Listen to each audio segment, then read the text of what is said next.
Welcome back. Well, Halloween, it's just 1 week away, if you can believe that or not. Well, if you're a parent, you are probably getting those costumes and candy ready. But how do you keep your kids safe is also probably top of mind. Well, now I'm joined by Marion Police Chief David Fitz. Welcome to the show, Chief. Thank you. Yeah, no, thank you for coming on.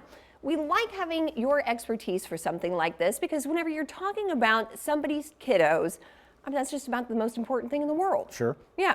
So let's get into Halloween, get into the spirit a little bit. What are some of the ways that parents can prepare, well, their kids and themselves for Halloween? Well, why don't we start with the costumes? Perfect.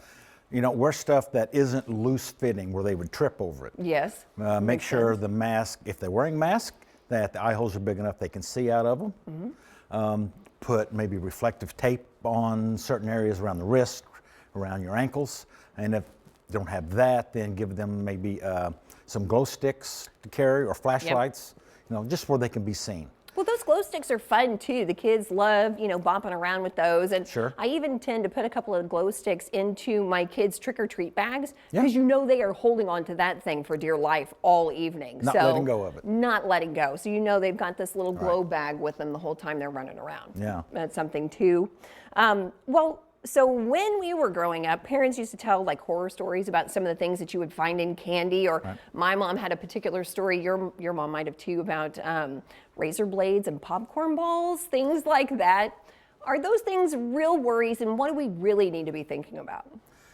Well, I don't know how much we see something like that around here. Right. However, you never know. So it's absolutely worth the time to, check the candy out. Okay. And with that, I want to tell all the kids and the parents, don't start eating and messing with the candy while you're actually out trick-or-treating. Wait to do that that's after fair. you get home so you can check it out. Tough to do, Right. but fair. Right. Right. One of our rules in our home, and maybe this is in yours as well, we always make sure that the kids are only eating candy that's like pre-packaged candy. Yes. We're not doing anything where folks are like packaging up something and putting it in a Ziploc baggie and then handing it to us. It just kind of doesn't work anymore. No, exactly. Okay. I agree with you. All right. Well, what about costumes? We talked about some of those. Are there some costumes that are safer than others, or is it just kind of a matter of making sure that they are safe?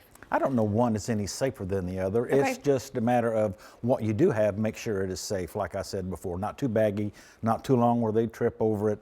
Make sure they can see out of the mask. Okay.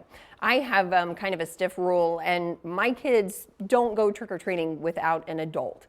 Now, how do you feel about that? And do you have an age range where you feel comfortable? Or, is that left to parents' discretion? Or are you like, no, this isn't a good idea?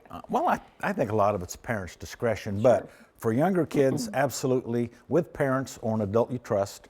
Little older kids, junior high age maybe, stick with a group of kids. Do not go off by yourself, whatever you do. Yeah.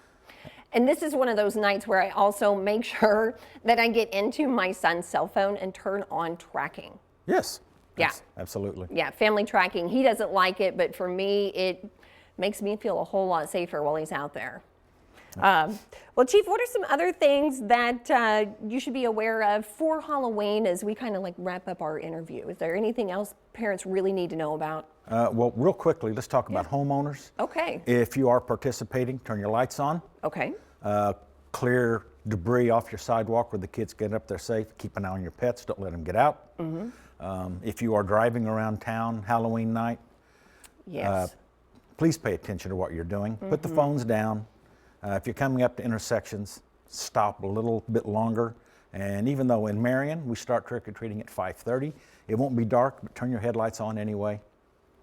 All good advice. I think that whenever it comes to Halloween, even if you participate, you don't, it's one of those events where it takes a village because your whole town is packed with kiddos. Kids are in the streets, kids are running around, kids are knocking on doors.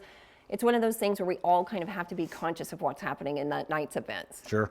All right, Chief. Well, thank you for coming on the show, as always. Thanks for having me. Appreciate the extra tips for Halloween.